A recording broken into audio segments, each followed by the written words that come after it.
जय हो लक्ष्मी नारायण की। आज अजा एकादशी मनाई जा रही है। इस एकादशी की कथा सुनना सबसे उत्तम माना जाता है। तो आज हम सब मिलकर इस वीडियो में अजा एकादशी की कथा का श्रवण करेंगे। अजा एकादशी की कथा सबसे पहले भगवान श्री कृष्ण ने युधिष्ठिर को सुनाई थी। ये दिन भगवान विष्णु को समर्पित होता है। इस दिन पूरी श्रद्धा के साथ विष्णु भगवान की पूजा अर्चना की जाती है। मान्यताओं के अनुसार अजा एकादशी का व्रत करने से व्यक्ति को पूर्ण जन्म के पापों से छुटकारा मिल जाता है। इस दिन दान पुण्य करना बहुत ही फलदायी होता है। अजा एकादशी के दिन इसकी व्रत कथा जरूर सुननी चाहिए। इससे विष्णु भगवान प्रसन्न होकर अपनी कृपा बरसाते हैं। चलिए सब मेरे साथ मिलकर बोलिए विष्णु नारायण की जय।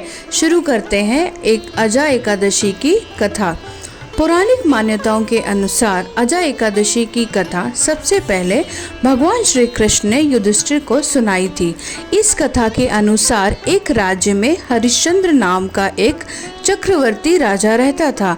अपने बच्चों की मृत्यु से दुखी होकर राजा मायूस रहने लगा। उससे उसका राजपाट भी छिन गया था।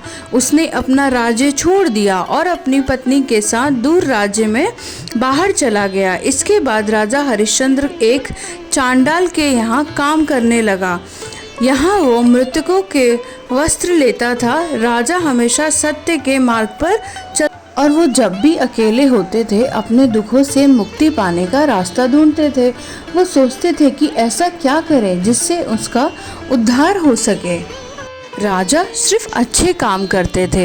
एक दिन जब वो चिंतित होकर बैठे थे तभी वहाँ गौतम ऋषि आए। राजा ने उनको प्रणाम किया और अपने दुखों से मुक्ति पाने का रास्ता पूछा।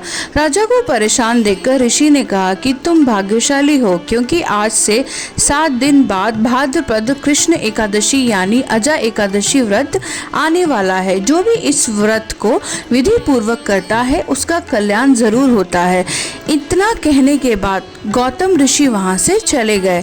7 दिन के बाद राजा ने अजा एकादशी का व्रत रखा और ऋषि के बताए अनुसार ही भगवान विष्णु का पूरे विधि विधान से पूजन किया। भगवान विष्णु को प्रसन्न करने के लिए उन्होंने पूरी रात जागरण किया और अगले दिन सुबह पारण करके व्रत को पूरा किया। इसके बाद भगवान विष्णु की कृपा से राजा के सारे दुख समाप्त हो गए।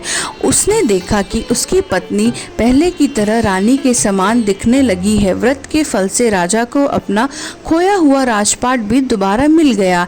इस व्रत के सुप्रभाव से जीवन के अंत में राजा को परिवार सहित स्वर्ग स्थान प्राप्त हुआ।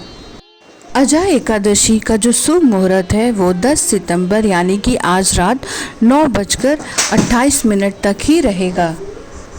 इस दिन जो भी जातक व्रत रखने के साथ ही भगवान श्री हरि विष्णु की विधि विधान से पूजा करता है उसकी हर प्रकार की मनोकामनाएं पूर्ण होती हैं। भाद्रपद माह के कृष्ण पक्ष की एकादशी या 11वें दिन अजा एकादशी मनाई जाती है। इस बार एकादशी पर पुनर्वसु और पुष्य नक्षत्र का दुर्लभ संयोग भी बन रहा है। एकादशी तिथि भगवान विष्णु को समर्पित होती है। इस व्रत को करने से सभी पापों से मुक्ति मिलती है और सभी मनोकामनाएं पूर्ण होती हैं। इस व्रत का जो पारण का जो समय रहेगा वो 11 सितंबर सुबह 6:04 से शुरू होगा और 8:33 पर समाप्त हो जाएगा। एक बार फिर से सुन लीजिए, पारण का जो समय है वो 11 सितंबर सुबह 6:04 से शुरू होगा और 8:33 पर समाप्त होगा।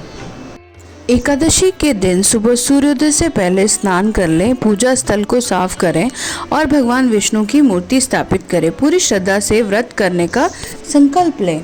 कुछ पूजा सामग्री जैसे फूल, नारियल, सुपारी, फल, लौंग, अगरबत्ती, घी, पंचामृत, भोग, तेल का दीपक, तुलसी, दाल, चंदन आदि रखना ये सब जरूरी है। फिर भगवान विष्णु की पूजा करें और भोग लगाएं। सुबह शाम आरती करें। अजा एकादशी अत्यंत फलदायी मानी गई है, इसलिए इस व्रत की कथा अवश्य ही पढ़ें या सुने। भक्त पूरी रात जागते हैं और भगवान को समर्पित भक्ति गीत, भजन और कीर्तन गाते हैं। द्वादशी के दिन सुबह गरीबों और ब्राह्मणों को भोजन कराएं और दक्षिणा दें। इसके बाद फल कहकर व्रत का पारण करें।